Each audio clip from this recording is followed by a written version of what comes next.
यदि किसी देश का पूर्व पश्चिम विस्तार अधिक हो, तब ऐसी स्थिति में उस देश में एक से अधिक मानक समय का निर्धारण किया जाता है, क्योंकि पश्चिमी एवं पूर्वी समय में अंतराल बहुत अधिक होता है। रूस, अमेरिका, कनाडा, ऑस्ट्रेलिया आदि देशों में एक से अधिक मानक समय है। अंतर्राष्ट्रीय तिथि रेखा 180 डिग्री पूर्वी देशांतर तथा 180 डिग्री पश्चिमी देशांतर की रेखा एक ही होती है, जिसे हम अंतर्राष्ट्रीय तिथि रेखा के नाम से जानते हैं। इस रेखा से नई तिथि की शुरुआत मानी जाती है। 0 डिग्री देशांतर से 180 डिग्री पूर्व देशांतर के बीच का समय आगे और 0 डिग्री से 180 डिग्री पश्चिमी देशांतर के बीच का समय पीछे लगता है। अंतर्राष्ट्रीय तिथि रेखा को पूर्व से पश्चिम की ओर पार करने पर एक दिन कम कर दिया जाता है एवं पश्चिम से पूर्व की ओर पार करने पर एक दिन जोड़ दिया जाता है। पृथ्वी की गतियां।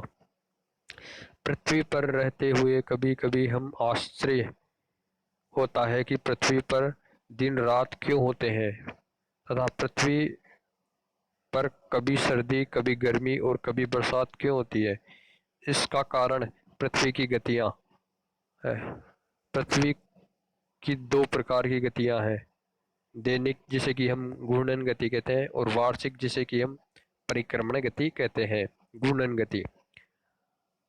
आप यह समझ चुके हैं कि पृथ्वी का अपने अक्ष पर घूमना घूर्णन कहलाता है। जैसे लट्टू अपने अक्ष पर घूमता है, ठीक वैसे ही पृथ्वी अपने अक्ष पर 24 घंटे में एक चक्कर पूरा करती है। इसलिए एक दिन 24 घंटे का होता है, जिसे सौर दिवस के नाम से भी जाना जाता है। पृथ्वी का अपने अक्ष पर घूर्णन करना दो कारणों से महत्वपूर्ण है। पहला, पृथ्वी के घूमने के समय के मापन का एक सुविधाजनक पैमाना मिलता है, जिससे 24 घंटे को दिन और रात, घंटों, मिनटों तथा सेकंडों में विभाजित किया जा सकता है सका। दूसरा, पृथ्वी की भौतिक एवं जैविक प्रक्रियाएं घूर्णन से अत्यधिक प्रभावित होती है। हमारी पृथ्वी के घूर्णन के कारण ही यहाँ पर दिन और रात की प्रक्रिया चलती है। पृथ्वी पर सभी जीव जंतु इसी दैनिक क्रम के साथ चलते हैं। पेड़ पौधे दिन में सौर ऊर्जा को एकत्रित करके रात में उसका उपयोग करते हैं। इस प्रकार कुछ पशुओं की क्रियाशीलता दिन में होती है तो कुछ की रात में। दिन रात का यही चक्र पृथ्वी के दैनिक तापीय चक्र को भी गतिशील बनाए रखता है। आप पिछले अध्यायों में पढ़ चुके हैं कि पृथ्वी सूर्य से प्रकाश प्राप्त करती है। पृथ्वी का आकार गोल है, इसी कारण एक समय में इसके सिर्फ आधे भाग पर ही सूर्य का प्रकाश पड़ता है। सूर्य की तरफ वाले भाग में दिन, लेकिन दूसरे भाग जो सूर्य से विपरीत है वहां पर रात होती है। इस प्रकार ग्लोब पर वृत्त गोला जो दिन तथा रात को विभाजित करता है उसे प्रदीप्त या प्रकाश वृत्त कहा जाता है। एक टॉर्च लीजिए तथा इसके द्वारा ग्लोब पर किसी एक दिशा से लगातार रोशनी डालें और ग्लोब को अपने अक्ष पर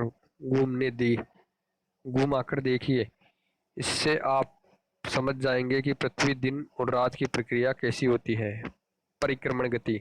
पिछले अध्याय में आप यह जान चुके हैं कि पृथ्वी सूर्य के चारों ओर घूमती है। जिस पथ या रास्ते पर पृथ्वी सूर्य के चारों ओर घूमती है उसी पथ को कक्ष कहते हैं। पृथ्वी का अक्ष एक काल्पनिक रेखा है जो कि कक्षीय सतह से 66.5 डिग्री का कोण बनाती है। वह समतल जो कक्ष के द्वारा बनाया जाता है उसे कक्षीय समतल कहते हैं। सूर्य के चारों ओर एक स्थिर कक्ष में पृथ्वी की गति को ही परिक्रमण कहते हैं। पृथ्वी 365 दिन और 6 घंटे में एक परिक्रमण पूरा करती है। इस कारण एक वर्ष में 365 दिन होते हैं। शेष बचे हुए 6 घंटे और 4 वर्षों में 24 घंटा यानी कि एक दिन बढ़ जाता है। इसलिए प्रत्येक चौथे वर्ष में यह एक दिन फरवरी महीने में जोड़ा जाता है। इस कारण उस वर्ष में हर चौथे वर्ष फरवरी का महीना 28 दिनों की बजाय 29 दिनों का होता है, जिसे हम लीप वर्ष या अधिवर्ष कहते हैं। जैसे वर्ष 2012 एक लीप वर्ष था।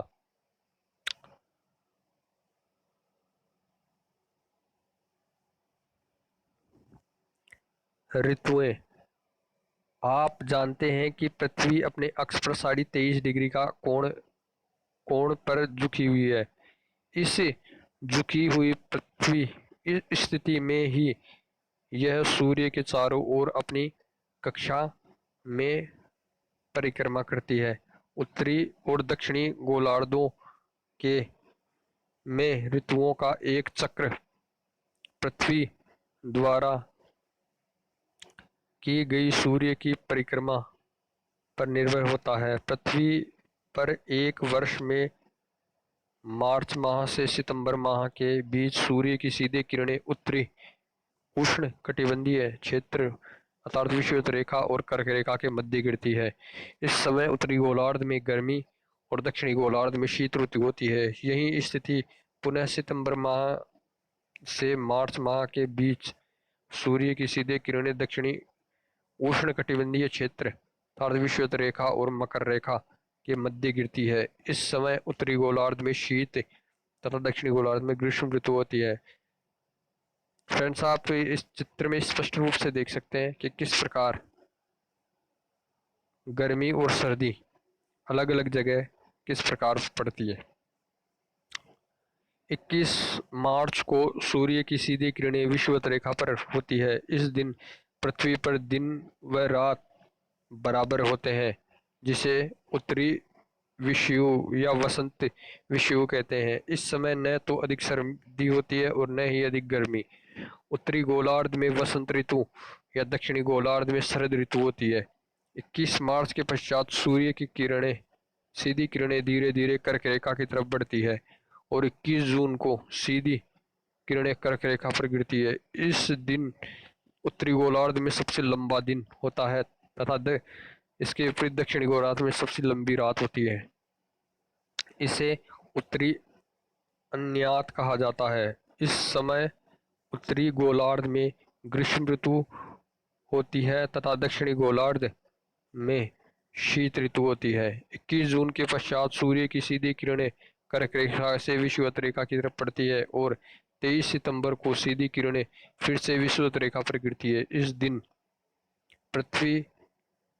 पुनः पृथ्वी पर दिन व रात बराबर होते हैं। इसे दक्षिणी विषुव कहते हैं। उत्तरी गोलार्ध में शरद ऋतु तथा दक्षिणी गोलार्ध में वसंत ऋतु होती है। 23 सितंबर के पश्चात सूर्य की किरणें धीरे धीरे मकर रेखा की तरफ बढ़ती है तथा 22 दिसंबर को सीधी किरणें मकर रेखा पर गिरती है। इस कारण दक्षिणी गोलार्ध में सबसे लंबा दिन और उत्तरी गोलार्ध में सबसे लंबी रात होती है। इसे दक्षिणी अयनात कहा जाता है। इस समय दक्षिणी गोलार्ध में गर्मी की ऋतु तथा उत्तरी गोलार्ध में सर्दी की ऋतु होती है। 22 दिसंबर के बाद सूर्य की सीधी किरणें मकर रेखा से विषुवत रेखा की तरफ बढ़ती है और 21 मार्च को सीधी किरणें पुनः विषुवत रेखा पर गिरती है। इस दिन पृथ्वी पर दिन और रात बराबर होते हैं। इस प्रकार पृथ्वी विभिन्न ऋतुओं से गुजरते हुए अपने कक्ष पर यह परिक्रमण एक वर्ष में पूरा करती है। सूर्य तथा चंद्र ग्रहण। सूर्य ग्रहण तथा चंद्र ग्रहण बहुत ही रोचक तथा भव्य खगोलीय घटनाएं हैं, जिसे देखने के लिए वैज्ञानिक हमेशा उत्सुक रहते हैं। पृथ्वी व चंद्रमा के अपनी अपनी कक्षा में परिक्रमण के दौरान एक स्थिति ऐसी आती है जब सूर्य, चंद्रमा व पृथ्वी एक सीधी रेखा में आ जाते हैं। इस स्थिति में जब चंद्रमा पृथ्वी व सूर्य के मध्य आ जाता है, तब सूर्य से आने वाली किरणें चंद्रमा द्वारा अवरुद्ध हो जाती है। ये किरणें पृथ्वी पर नहीं पहुंच पाती। इस स्थिति को सूर्य ग्रहण कहते हैं। पृथ्वी के किसी भाग में पूर्ण ग्रहण देखा जा सकता है और कहीं आंशिक ग्रहण देखा जा सकता है। इसी प्रकार जब पृथ्वी सूर्य एवं चंद्रमा के मध्य आ जाती है, तब सूर्य से आने वाली किरणें पृथ्वी द्वारा बाधित होने के कारण चंद्रमा तक नहीं पहुंच पाती। इस स्थिति को चंद्र ग्रहण कहते हैं। इसको फ्रेंड्स वहाँ करके भी देख सकते हैं। जैसे देखिए, एक टॉर्च तथा एक बड़ी व एक छोटी गेंद लीजिए। दोनों गेंदों को सीधी रेखा में रखिए। बड़ी गेंद को पहले एवं छोटी गेंद को बाद में रखिए। अब टॉर्च को सूर्य का प्रतीक मानकर बड़ी गेंद पर प्रकाश डालिए। अब देखिए कि बड़ी गेंद की छाया किस प्रकार छोटी गेंद पर पड़ती है। फ्रेंड्स, हम शब्दावली भी पढ़ लेते हैं। गुरुत्वाकर्षण किसी भी पिंड द्वारा अपनी ओर खींचने वाली शक्ति।